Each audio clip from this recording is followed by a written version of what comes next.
The sky was still dark at 0502 hours when 5 Ukrainian drones tore upward from Khan, engines screaming just loud enough to be noticed, climb angles sharp and identical, movements deliberate rather than cautious. This was not a stealth launch. It was a provocation by design. Target lay deep in Crimea, an oil storage complex feeding Russian air power, and the Ukrainians knew exactly which eyes would snap open the instant those drones left the ground. Across the water, opposite Kherson, a Zoopark counter-battery radar waited, a machine built to catch artillery in the act, to translate motion into certainty. The planners wanted that radar to see everything.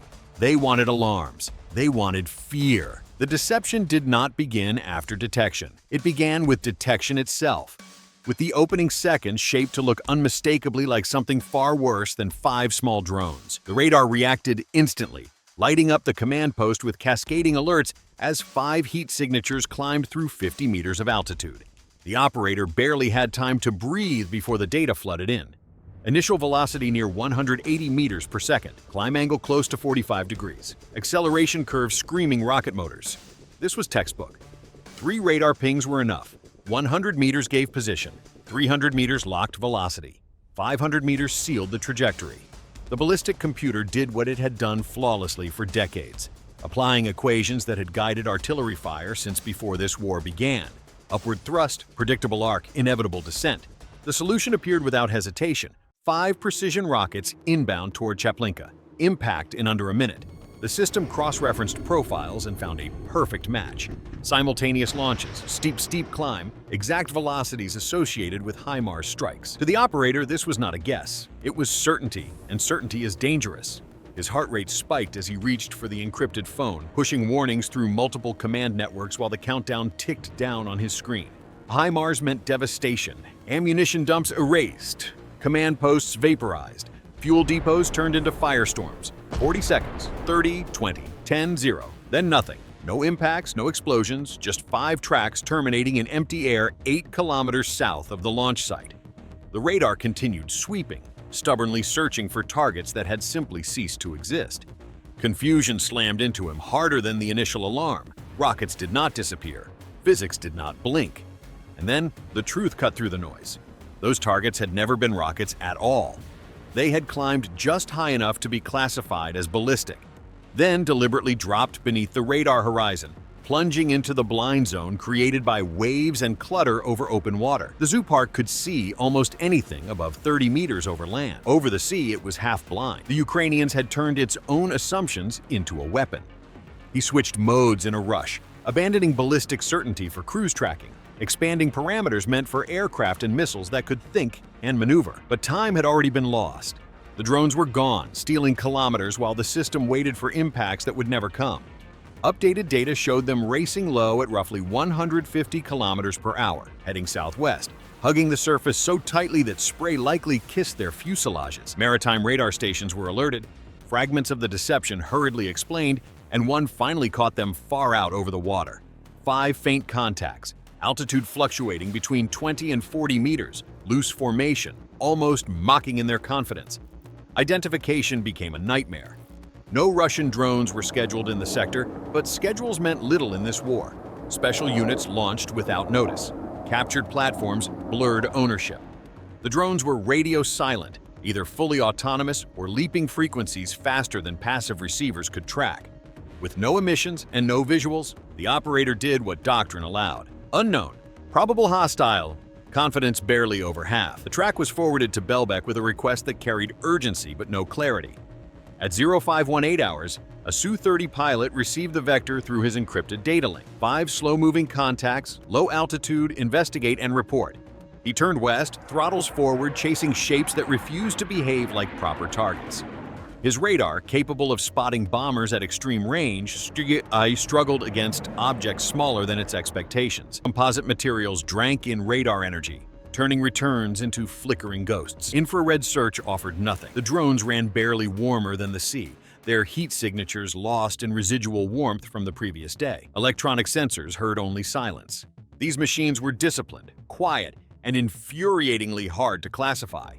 Only when he closed dangerously near did his eyes finally catch them. Dark specks smeared across the pale water, 5 shapes spread wide and moving with purpose. Now came the most lethal moment of uncertainty. He had seconds to decide whether these were friendly assets or hostile intruders. Seconds stretched thin by a closure rate that punished hesitation. Interrogation pulses went unanswered. Light profiles matched too many platforms to matter. Visual confirmation demanded a pass so close it bordered on reckless. Missiles were the wrong tools, designed for hotter, larger prey. The cannon required precision at knife fight range, allowing exactly one attempt before overshooting. Ground control hesitated, rechecking databases, calling units that did not answer fast enough. Each second of delay carried the drones closer to whatever they were hunting. When permission finally came to close for visual identification with weapons held, the pilot descended, fuel burning fast, unaware that a far deadlier chain reaction had already begun forming around him, built on assumptions, delays, and a deception that was about to tear through the entire air defense network. The chaos on Russian frequencies rolled outward like shockwaves while the drones slipped through the seams it created. At Gvardiskoye Depot, a Pantsir crew listened to the shouting bleed through shared channels, piecing together fragments of disaster without context. A fighter downed by friendly fire, search and rescue scrambling, unknown contacts still unresolved. Every instinct told them this was the prelude, not the climax. Yet their radar showed nothing but an empty horizon, a clean sweep that suggested safety where none existed. The Pantsir's sensors were formidable within their envelope, but physics still ruled the edges. Low, slow targets hugging the surface could remain unseen until the last possible moment. The first warning did not come from a screen. It came from a human voice. A perimeter guard reported a low hum from the west, an unnatural sound growing louder with every second, vibrating through the morning air like an approaching storm held just above the ground. The radar finally caught them. It was almost too late. 5 contacts punched upward through 100 meters of altitude at 7 kilometers range, less than 3 minutes from impact. Training took over as adrenaline erased doubt. The operator slammed the system into full combat mode, fingers flying as the vehicle's sensors, missiles, and cannons snapped away. Pantsir was designed to be the last shield, a brutal, close-range defender meant to kill what slipped through everything else. Search radar, tracking radar, guided missiles, twin cannons, all bound into one platform. But even this system had limits, and those limits were about to be exploited with surgical cruelty. The fire control computer could guide only 4 missiles at once. 5 drones were inbound. There would be no perfect solution, only damage control measured in seconds. 2 missiles streaked skyward toward the leading drones, accelerating hard, pulling punishing G-forces as they curved into their intercepts. Proximity fuses detonated exactly as designed, shredding 2 FP-2 drones into spinning debris that scattered into the air. For a heartbeat, it looked like enough. Then reality reasserted itself.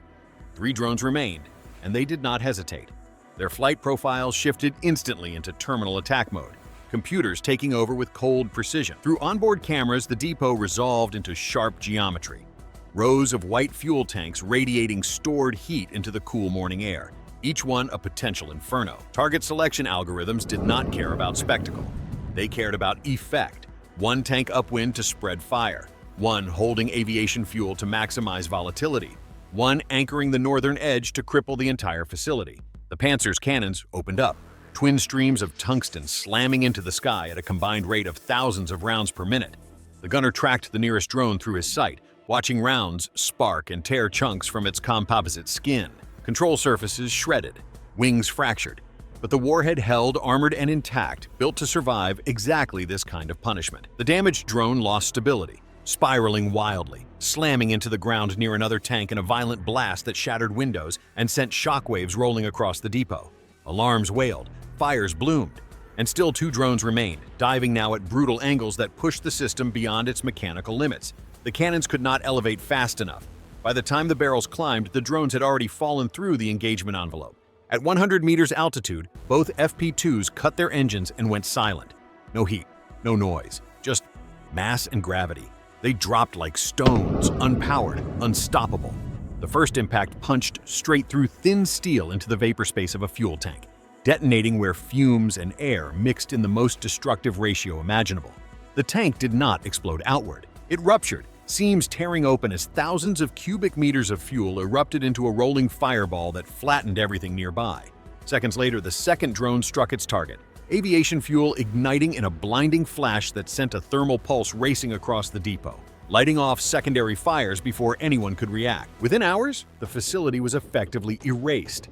Tanks collapsed, others burned uncontrollably, black smoke clawing into the sky for days. The damage rippled outward with merciless efficiency. Fighter bases that depended on that fuel found themselves grounded, aircraft intact but useless, engines silent not from enemy fire but from empty lines. The drones had achieved something missiles rarely could. They had not just destroyed hardware, they had strangled capability. And as the fires burned, the deeper truth settled in across command rooms and radar sites alike. The most dangerous part of the attack had not been the explosion. It had been the deception that turned defenders against themselves, opening the door just wide enough for 5 small machines to walk through and rewrite the balance of the fight. The aftermath unfolded in layers, each one more unsettling than the last, not because of what burned, but because of what failed. As daylight fully broke over Crimea, commanders stared at maps that no longer made sense. Air defense zones overlapped perfectly on paper, yet 5 drones had threaded through them with almost contemptuous ease. The network had not been overwhelmed by numbers. It had been dismantled by logic turned against itself. Every system had behaved correctly in isolation. The radar detected, the fighter investigated, the missile battery followed doctrine, the point defense engaged. And yet the sum of those correct actions produced catastrophe. A modern fighter lost to its own defenses, a fuel depot erased, air power crippled without a single runway cratered. This was not brute force warfare, it was cognitive warfare, engineered to induce hesitation, misclassification, and internal conflict at precisely the wrong moments. Investigators would later reconstruct the sequence frame by frame, data point by data point, searching for a single error to blame. They would find none large enough to explain the outcome.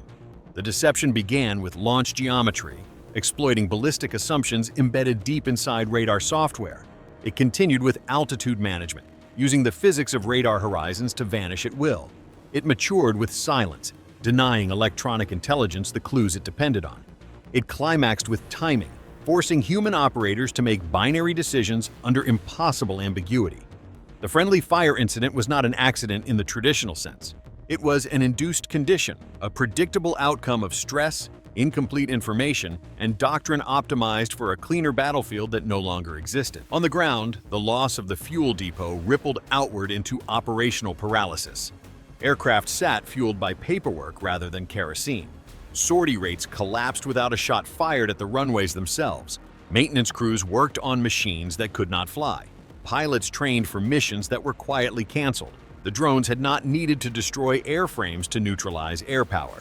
They had severed the artery instead. Even days later, smoke still marked the location, a visual reminder visible from miles away, impossible to hide from satellites or from morale. Every plume told the same story. The defenses had been present, they had been active, and they had been outplayed. What lingered most was the psychological damage. Operators who had trusted their screens now questioned them. Pilots hesitated, knowing identification errors could be fatal from either side. Air defense crews became more cautious, slower to engage, haunted by the knowledge that one wrong classification could repeat the disaster. That hesitation was itself a secondary effect of the strike, another invisible payload delivered without explosives. The drones were long gone, but their influence persisted, embedded in procedures, in briefings, in the pauses between decisions. The battlefield had shifted again, away from sheer detection and interception, toward perception, assumption, and the exploitation of human-machine trust. By the time analysts fully grasped what had happened, the lesson was already clear and deeply uncomfortable. Advanced systems did not fail because they were outdated. They failed because they were predictable. The drones had not been faster, stronger, or louder. They had been smarter in how they appeared, how they disappeared, and how they forced defenders to act against their own interests. In a war increasingly defined by autonomy and algorithmic decision-making, the strike exposed a truth that could not be easily erased. The most devastating weapon was not the one that hit hardest, but the one that convinced the enemy to open the door themselves. The reverberations did not stop at the scorched perimeter of the depot. Inside command rooms, the incident metastasized into something far more corrosive than physical loss. Every replay of radar data sharpened the same uncomfortable conclusion. The systems had been manipulated, not overwhelmed. The drones had never needed to defeat Russian air defense head-on. They had redirected it inward. Each decision point had been nudged just enough to push operators toward the most damaging option available at that moment. Confidence in automation collided with fear of hesitation, and the result was a cascade no individual could stop once it began. This was the real strike. The explosions were simply the punctuation at the end of a sentence written much earlier, when the first radar assumed it was seeing rockets instead of machines capable of lying. Across Crimea, air defense crews adjusted their behavior in ways that never made official reports. Radar operators lingered longer before classifying tracks. Engagement officers demanded extra confirmations that slowed reaction times by precious seconds. Fighter pilots questioned vectors, double-checked identification codes, and flew with an awareness that friendly fire was no longer a theoretical risk. These micro-delays accumulated into systemic friction, the kind no software patch could fix overnight. The drones had not only destroyed fuel, they had injected doubt into a network that depended on speed and certainty. Every hesitation became another invisible success for the attackers, long after the last fire had burned itself down to ash. The strike also forced a quiet reckoning with scale. Multi-million-dollar interceptors had been launched against targets costing a fraction of that price. A state-of-the-art fighter had been lost not to enemy missiles, but to its own defensive architecture. Analysts could dress it up with technical language, but the imbalance was impossible to ignore. Cheap, expendable platforms had coerced the use of the most expensive assets on the board, then slipped past while those assets destroyed each other. This was not attrition warfare. It was economic warfare executed in the air, where the cost curve itself became a weapon, bending outcomes without ever appearing on the battlefield. Even the surviving defenses learned the wrong lessons first. Some units pushed for more aggressive engagement rules, others for stricter identification requirements. Both approaches carried risk. Shoot faster, and friendly fire incidents multiply. Wait longer, and drones slip through again. The attack had deliberately forced this dilemma, trapping defenders between speed and safety with no clean escape. That tension lingered in every subsequent alert, every unknown track, every low-altitude contact skimming the edge of the radar horizon. Long after the smoke columns thinned and the wreckage cooled, the deeper meaning of the strike continued to spread through military planning circles. It demonstrated that dominance was no longer guaranteed by superior sensors or heavier missiles alone. Dominance now depended on how well a force understood the assumptions baked into its own machines, and how easily those assumptions could be turned inside out. The drones had not broken the system. They had simply asked it the wrong question and let it answer itself into disaster.